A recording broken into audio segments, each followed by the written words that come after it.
1.5도.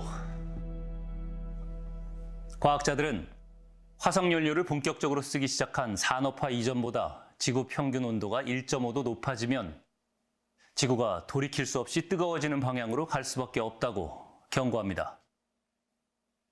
2015년 파리 기후변화 협정에서 지구온도 상승폭을 산업화 이전 대비 2도 아래로 억제하고 가능하면 1.5도까지 낮추기로 약속했습니다. 그런데 작년 한 해 전 지구의 평균 온도는 산업화 이전보다 1.55도가 오른 것으로 확인됐습니다. 때문에 보시는 것처럼 세계 각지에서 기후재난 대형 피해가 발생했는데요. 급변하고 있는 기후, 앞으로 우리는 어떤 미래를 마주하게 될까요? 전문가들은 최악의 시나리오를 우려하고 있습니다. 그러니까 지금처럼 우리가 CO2를 계속해서 노력하지 않고 지금처럼 배출할 거다라는 그런 좀 극단적인 상황에 해당되는 그 SSP 585라는 시나리오가 있는데 그 시나리오에 의하면 극한 상황들이 많이 벌어지거든요. 기후 변화에 관한 정부 간 협의체 IPCC는 6차 보고서에 심각한 미래 예측을 담았습니다. 우리가 온실가스 감축에 소극적으로 임한다면 2100년엔 해수면 높이가 0.63에서 1.01m 상승할 것이고, 기상청 분석에 따르면 해수면 온도는 최근 10년 대비 평균 4.28도 상승할 것이란 전망입니다. 전문가들이 예측하는 미래의 모습은 충격적입니다. 집중호우 시 침수의 빈도와 강도가 증가할 것이라고 예상합니다. 광화문에 폭우가 내렸다. 그러면 그 빗물이 청계천을 따라서 쭉 흘러가지고 서해안으로 빠져나가야 되잖아, 한강을 통해 가지고. 근데 해수위가 올라가면은 강물 자체가 이제 올라가 버리기 때문에 그 서울 같은 강화문이나 이런 데 내린 비가 하천을 따라서 한강으로 못 들어가게 되는 거죠. 오히려 역류 현상이 발생할 수가 있거든요.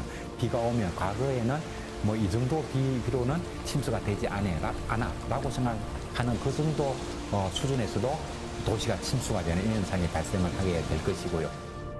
우리가 옛날에 극단적인 시나리오에서 인천공항 물에 잠긴다 이렇게. 잠긴다는 게 이게 완전 잠기는 게 아니라 이제 뭐 활주로가 잠기고 이런 거고. 가장 무서운 것은 한반도에 슈퍼 태풍이 상륙을 하는 겁니다. 시속 한 220km 이상이 되면 슈퍼 태풍이 됩니다. 근데 그런 태풍이 날아오게 되면 그 강풍을 우리 도시에 있는 건축물들이 버텨내기도 힘들어지는 것이고, 그래 보면은 예전에 강남 폭우로 내렸던 강수량이 하루에 340mm 정도 비가 내려가지고 강남이 물바다가 되었는데 4배 가까이 되는 거죠. 그렇게 됐을 때 우리나라 도시가 살아남을 수 있는 도시가 있는가? 기상이변을 넘어 기후재난입니다. 기후는 얼굴을 바꿔가며 무섭게 다가오고 있습니다. 인류가 초래한 기후위기, 이미 경고음은 켜졌습니다.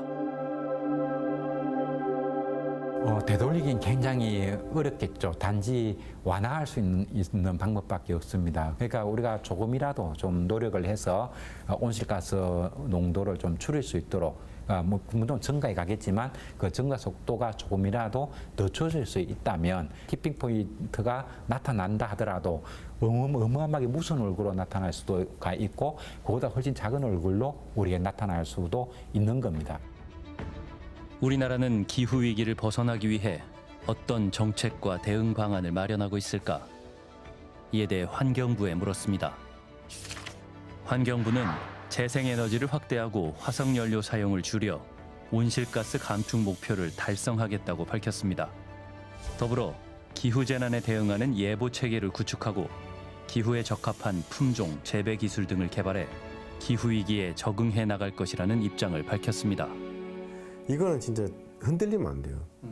어떤 정부가 들어서든 탄소 중립을 하겠다, 이 정도 목표를 세웠다 그러면 정부가 바뀌더라도 계속 그 목표를 맞추기 위해서 계속해서 고민을 해야 되는 거예요. 기후변화 문제가 계속 진행되고 있는데 정책은 5년마다 바뀌면 안 되잖아요. 그러니까 시간을 벌어야 된다는 거예요. 액션을 취해서. 근데 이것도 안 하고 아무것도 안 하면은 우리가 이 행성에서 존재할 수 있을 것인가에 대한 궁극적인 질문을 던질 때가 올 거란 거지.